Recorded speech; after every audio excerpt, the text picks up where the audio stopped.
Does Australia really need high-speed rail? It's a question we've been hearing for years. People keep talking about fast trains that could take you from Sydney to Melbourne in under 4 hours. Sounds amazing, right? But here's the thing. After 40 years of talk, studies, and promises, we still don't have a single high-speed train.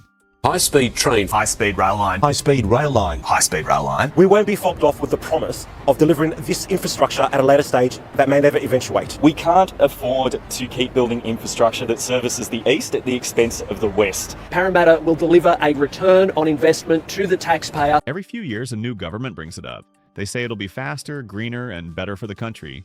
But so far, it's all just been plans on paper.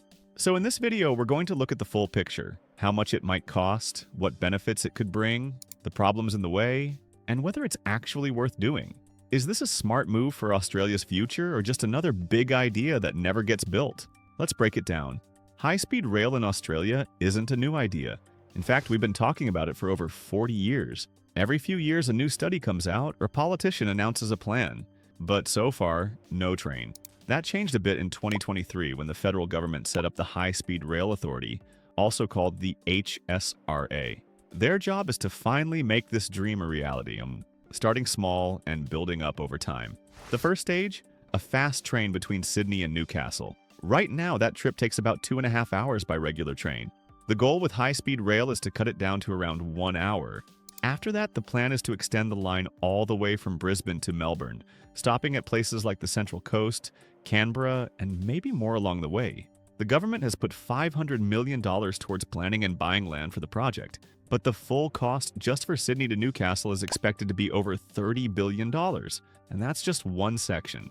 The full East Coast network will take years, maybe decades to build. But if it works, it could totally change how we travel across the country. Supporters of high-speed rail say it's more than just a fast way to travel, it's a way to grow the economy, especially in regional areas. For example, if there's a fast train between Sydney and Newcastle, more people could live in places like Gosford or the Central Coast and still work in Sydney. That could take pressure off housing in the big cities, make homes more affordable, and spread out the population. It could also boost local businesses, bring in new visitors, and create more jobs, not just while the train line is being built, but long after it's finished. Places that used to be seen as too far away could suddenly become great spots to live or invest in. We've seen this happen before. In France, when the TGV high-speed train opened, smaller towns with new stations saw new business parks, more jobs, and a lift in property values. It didn't solve every problem, but it definitely made a difference. That said, experts warn us to be careful. Sometimes the big promises of economic growth don't fully happen. A train alone won't fix everything. It has to be part of a bigger plan for housing, jobs, and transport. So, yes, high-speed rail could be a game changer, but only if we do it the right way. Let's be real. High-speed rail isn't cheap.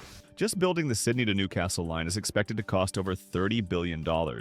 And that's not even the full East Coast route. That's just one section. Why so expensive?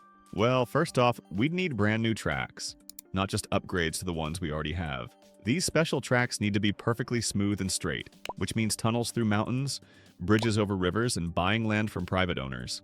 One of the trickiest bits is crossing the Hawkesbury River, which may need a huge tunnel. Add in high labor costs and planning rules in Australia, and the dollars add up fast. To compare, think about WestConnex in Sydney. It started off as a $10 billion motorway project, but by the end, it cost more than double. Big projects like this often go over budget, and there's a real risk high-speed rail could do the same. Then there's the big question: will enough people actually use it? A lot of past studies have warned that Australia doesn't have the population density to make high-speed rail pay for itself, especially over long distances like Sydney to Melbourne or Brisbane. And if not enough people ride it, we might end up spending tens of billions on a train that's mostly empty. Over the past few decades, at least 10 different studies have looked at this. Most of them said the numbers just don't add up, especially without massive government support. So yes, high-speed rail has big potential, but it also comes with big risks. It's not just about speed, it's about whether we can afford it and whether we really need it. Let's be honest, flying between cities in Australia is quick and easy. A flight from Sydney to Melbourne only takes about 1.5 hours in the air. That's hard to beat, right? But here's the catch. Flying comes with delays. You've got to get to the airport early, go through security, wait at the gate, maybe even get stuck in traffic getting there. And most airports are far from the city center. Now think about a high-speed train. You jump on in the middle of Sydney, ride in comfort, with Wi-Fi, no seatbelts, no turbulence, and hop off right in the middle of Melbourne. The trip would take around 4 hours, but door to door it's not that much slower than flying. Plus, trains are less stressful, and you can actually get work done or relax the whole way. So, which one's better? It depends on what you value.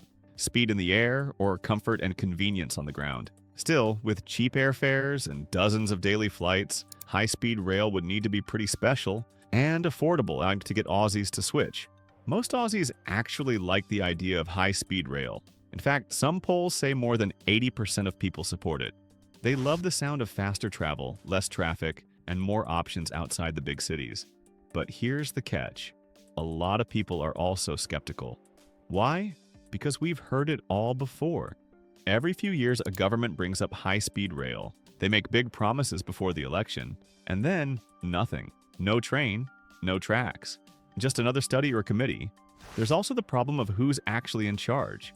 The federal government says they want it, but the states, like New South Wales and Victoria, would need to help build it. And of course, that leads to fighting over money, land, and who gets what first. Over the last 40 years, we've had loads of reports and plans, but not a single shovel in the ground. So even though people support it, trust is pretty low. Aussies want action, not more talk. If high-speed rail is too expensive or too slow to build, there are other options. One idea is to upgrade our current rail lines so the trains we already have can go faster and run more often. That could cut travel times and help commuters in places like the Central Coast, Wollongong, or Geelong. We could also invest in better regional and suburban trains, the ones everyday Aussies actually use to get to work or school. That means more trains, fewer delays, and better stations. These changes are cheaper, quicker, and could help more people in the short term. They wouldn't be as flashy as a bullet train, but they'd still take cars off the road and make transport easier. Sometimes the small upgrades can make the biggest difference. So, back to our big question. Does Australia really need high-speed rail? On one hand, it sounds amazing. Modern, clean, and super fast.